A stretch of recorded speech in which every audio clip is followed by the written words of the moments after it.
Hello, have you ever walked around in a downtown area and just wished the buildings could talk and tell their stories? Well, today we're going to sit down with Andy Poor, the curator for the Mooresville Public Library Special Collections, and he's going to give us a little insight of the history that's around us in downtown Mooresville.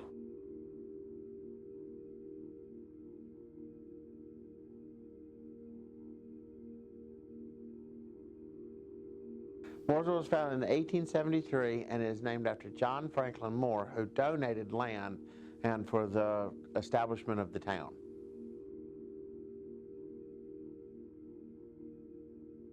Well, the earliest buildings that still stand are on the corner up here on Main Street and Center Street.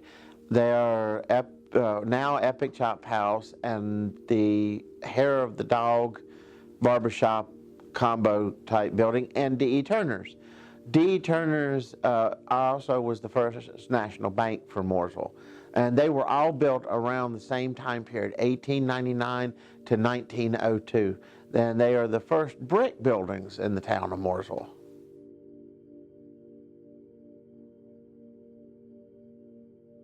Actually, there would be three. One would be the flour mill, because it was one of the very first mills to open along with the cotton mill, but it's the only original mill still running in the town of Mooresville today that's still going. So that would be a significant as far as the cultural and historical. The depot would be the second one, the depot being the exact center of the town. When Mooresville was founded, the town limits were a mile radius off of the depot, and up until about 2000, 2001, when Mooresville expanded its town limits for the very first time to include some of its territories out along in the county, the depot was the exact center, stayed the exact center of town. And then, of course, the other would be the Melker House, being the oldest physical structure still standing that's inside the town of Mooresville that predates the town itself.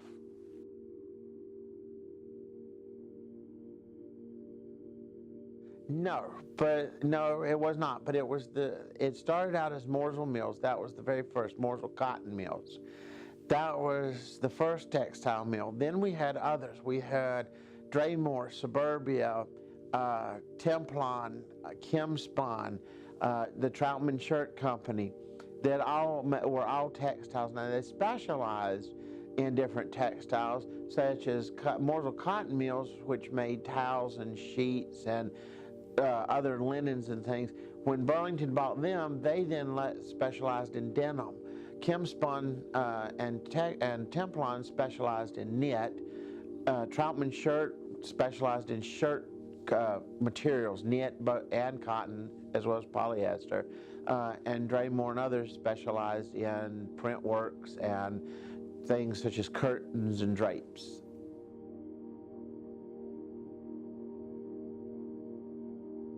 There's a lot of interesting facts about Mooresville, but one of the ones I get asked a lot by people is why does the road seem to go up and down, or the railroad tracks seem to go up and down? Why are they not always the same?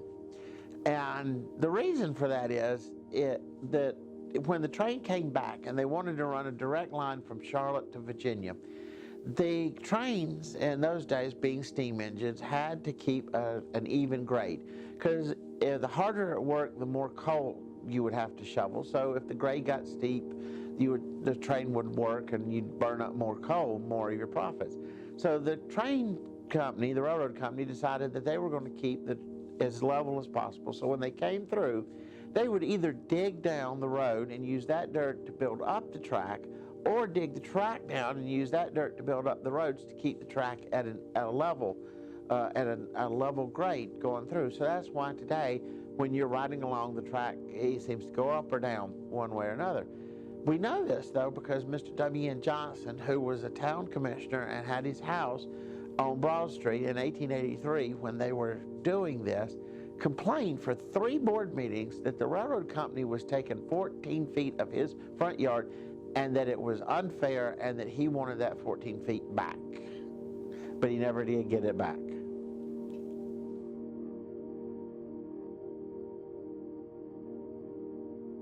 to research, to find out your history of Mooresville. No. Well, there's great places. You can go to the Mooresville Public Library, which is down on Main Street, on South Main, for the special collections, or the Mooresville Museum, which is located on Center Avenue, excuse me, in Mooresville. Both of them have wonderful collections of items, ledgers, documents, photographs, things of that nature that pertain to the history of Mooresville, as well as books written by local authors and others who have recorded their life here or have recorded Mooresville history. Or if you want to learn a little bit about the military history, up on Main Street in Mooresville is the Welcome Home Veterans Coffee Shop, where a lot of veterans of Mooresville go on Thursdays and Saturdays, and they tell their history, their military experiences, and so forth. Also at the Mooresville Museum, chances are sometimes if you come in, you might meet someone, a Mooresville native who's been in Mooresville for 60, 70, 80 years, and you learn their history by just their talks and chats.